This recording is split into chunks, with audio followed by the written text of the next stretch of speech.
terhadap PMI, deportasi, dan juga siswa CLC yang pada hari ini ya, sampai di Pelabuhan Tunutaka Nunukan. Jumlah PMI deportasi sebanyak 134 orang dan siswa CLC nanti rencananya sekitar 243 orang. Pemeriksaan yang kami lakukan adalah berdasarkan surat edaran dari Satgas Covid Nasional bahwa setiap kedatangan dalam hal ini PMI ataupun WNI dari Malaysia, yang pertama adalah pemeriksaan sebelum keberangkatan.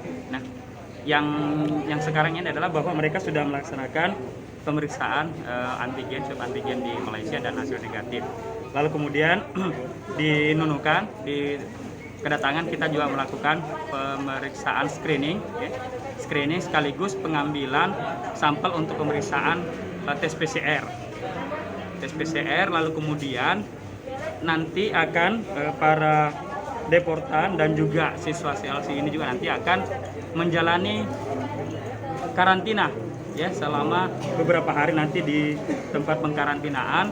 Setelah itu nanti mereka juga nanti akan melakukan lagi pemeriksaan PCR yang kedua ya sebelum kita mengizinkan untuk bergabung ataupun melakukan perjalanan selanjutnya meninggalkan Nunukan. Seperti itu yang prosedur yang kita lakukan berdasarkan edaran dari Satgas Covid Nasional.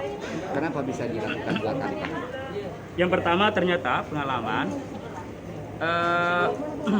bahwa ternyata ya ditemukan ya walaupun hasil tes PCR ya, saya bicara PCR ya, kedatangan dari luar negeri itu ternyata beberapa ketika kita melakukan pemeriksaan tes PCR lain pada kedatangan itu masih ditemukan ada yang positif juga. Itu.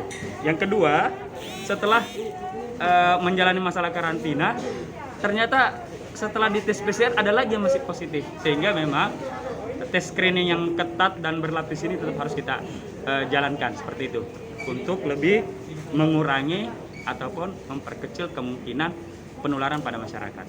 Gitu. Indikasinya Pak sampai bisa tadi dikatakan bahwa ada semacam masih ada keraguan atau ada yang biasa masih terkena seperti apa Pak?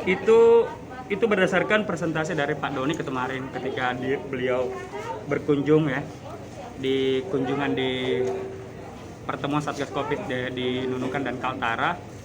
Data-data yang ada menunjukkan seperti itu. Jadi saya melihat data itu ada beliau menampilkan data ada sekitar 10 ribuan atau ratusan ribu ya pendatang dari luar negeri yang mengantongi surat keterangan PCR negatif.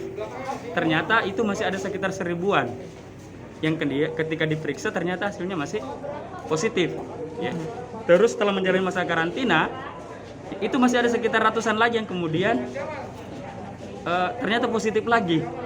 Ya, kenapa bisa terjadi kita walau-walau ya, karena ada pembauran, mungkin belum terjadi sesuatu kita tidak tahu. Nah ini tentu menjadi sesuatu yang kita belum tahu kenapa bisa terjadi seperti itu, sehingga pengetatan pemeriksaan yang berlapis tetap menjadi penting untuk kita lakukan supaya betul-betul ketika nanti dia ke masyarakat, ketika melakukan perjalanan selanjutnya betul-betul dengan seleksi yang berlapis itu bisa kita minimalkan risiko penularan.